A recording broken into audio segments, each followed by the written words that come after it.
Las sombras de la ciudad, el inicio de un oficial de policía. En los primeros días de mi vida como oficial de policía, recién salido de la academia de policía donde la teoría se había convertido en mi pan de cada día, me encontré con un mundo completamente nuevo. Aunque las charlas entre camaradas habían sido útiles para comprender ciertos aspectos de la vida en la calle, nada se comparaba verdaderamente a la experiencia real en el terreno. La teoría se desvaneció rápidamente frente a la cruda realidad de las calles de la ciudad. Mi primer día en la comisaría fue una mezcla de nerviosismo y emoción. Había soñado con convertirme en un oficial de policía desde que era un niño, y finalmente había logrado hacerlo realidad. Aunque estaba ansioso por poner en práctica todo lo que había aprendido en la academia, también sabía que enfrentaría desafíos y situaciones que nunca habría imaginado. El sargento Rodríguez, un veterano con décadas de experiencia en la fuerza, me dio la bienvenida al equipo. Era un hombre de pocas palabras pero con una mirada aguda que parecía ver a través de cada uno de nosotros. Nos recordó la importancia de seguir los procedimientos y de trabajar juntos como un equipo. La confianza en tus compañeros es esencial, nos dijo, y podía sentir la verdad en sus palabras. Mis primeras semanas en el trabajo se llenaron de patrullajes, tráfico y llamadas de rutina.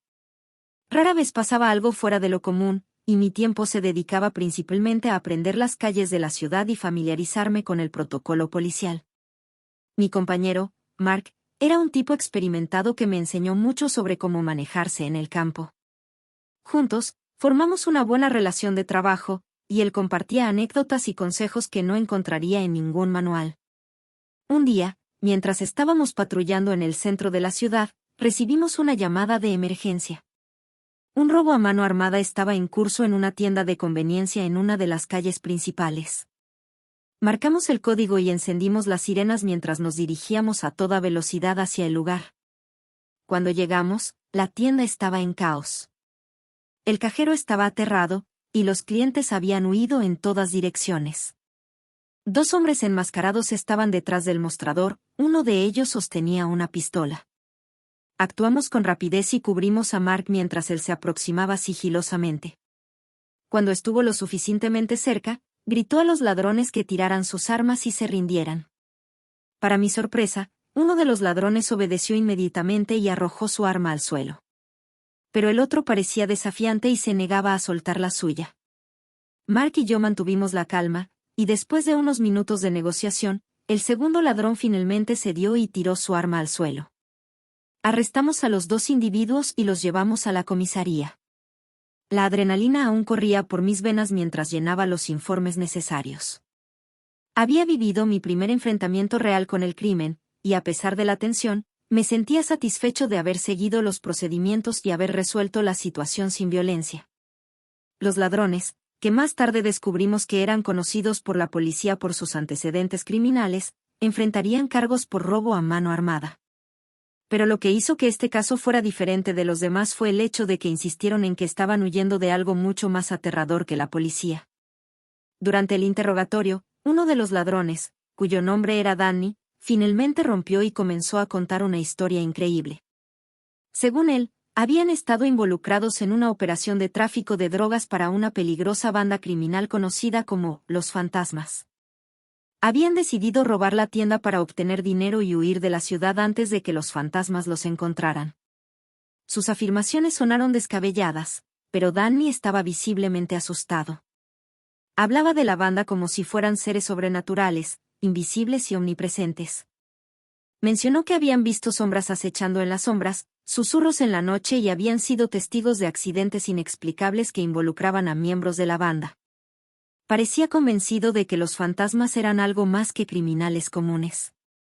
Aunque estábamos escépticos, decidimos investigar más a fondo. Pedimos información sobre los fantasmas a otras fuerzas del orden y encontramos algunas historias intrigantes. Había informes de testigos que hablaban de sombras, que aparecían y desaparecían en escenas de crímenes relacionados con la banda.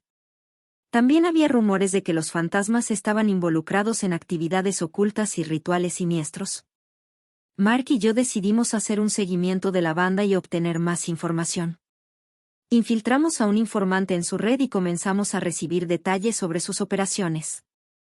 Poco a poco, descubrimos que los fantasmas eran mucho más que una simple banda de criminales. Parecían tener una red de contactos en todas partes, y su influencia se extendía mucho más allá de lo que habíamos imaginado. A medida que profundizamos en la investigación, también comenzaron a surgir amenazas en nuestra contra. Recibimos mensajes anónimos advirtiéndonos que nos alejáramos de los fantasmas y valorábamos nuestras vidas. La presión aumentaba, pero estábamos decididos a desentrañar el misterio detrás de esta banda y llevarlos ante la justicia. Nuestra investigación nos llevó a descubrir que los fantasmas estaban involucrados en una serie de actividades ilegales, incluyendo tráfico de drogas, lavado de dinero y extorsión. Su líder, un hombre conocido como el Espectro, era un enigma en sí mismo. Nadie había visto su rostro, y su presencia parecía ser más una leyenda urbana que una realidad tangible. A medida que nos acercábamos a El Espectro, las amenazas se volvieron más intensas. Nuestro informante comenzó a temer por su vida y se retiró de la colaboración. Nos sentíamos cada vez más aislados en nuestra búsqueda de la verdad, pero no podíamos dar marcha atrás. Sabíamos que teníamos que enfrentar a los fantasmas y llevarlos ante la justicia, no solo por la seguridad de la ciudad, sino también por nuestra propia integridad. Finalmente, después de meses de ardua investigación, dimos con una pista que nos condujo directamente a la guarida de los fantasmas. Era un viejo almacén abandonado en las afueras de la ciudad. Con el apoyo de un equipo de asalto, nos preparamos para enfrentar a la banda y detener sus actividades ilegales de una vez por todas. La operación fue tensa y llena de peligros. Cuando ingresamos al almacén, nos enfrentamos a una feroz resistencia por parte de los miembros de los fantasmas. Hubo tiroteos y momentos de caos, pero finalmente logramos arrestar a varios miembros de la banda, incluido uno de los lugartenientes de El Espectro. Sin embargo, cuando buscamos al líder de los fantasmas, El Espectro, descubrimos que había escapado justo antes de que llegáramos. Había dejado atrás una nota en la que nos advertía que nunca podríamos atraparlo y que siempre estaría un paso adelante de nosotros. A pesar de haber detenido a muchos de los miembros de los fantasmas y haber desarticulado gran parte de su operación, la sombra de El Espectro seguía acechándonos. Las amenazas anónimas y los incidentes misteriosos continuaron, y nunca logramos capturarlo. Con el tiempo, la obsesión por atrapar a El Espectro comenzó a afectar nuestra vida personal y nuestra salud mental. Mark y yo nos distanciamos de nuestras familias y amigos, dedicando cada momento libre a la investigación. La línea entre la realidad y la paranoia se volvió cada vez más borrosa, y nos obsesionamos con el enigma de El Espectro. A medida que pasaron los años, la búsqueda de El Espectro se convirtió en una leyenda dentro de la fuerza policial. Aunque logramos arrestar a muchos de sus seguidores, El Espectro seguía siendo un fantasma, una figura esquiva que parecía existir en las sombras. Mi vida como oficial de policía había tomado un giro oscuro y aterrador. Lo que comenzó como un robo a mano armada en mis primeros días en el trabajo se convirtió en una obsesión que dominó mi carrera y mi vida personal. A pesar de haber enfrentado innumerables peligros y desafíos en la fuerza policial, la sombra de El Espectro seguía persiguiéndome, recordándome que en las calles de la ciudad, a veces, el mal puede adoptar formas que desafían la comprensión humana.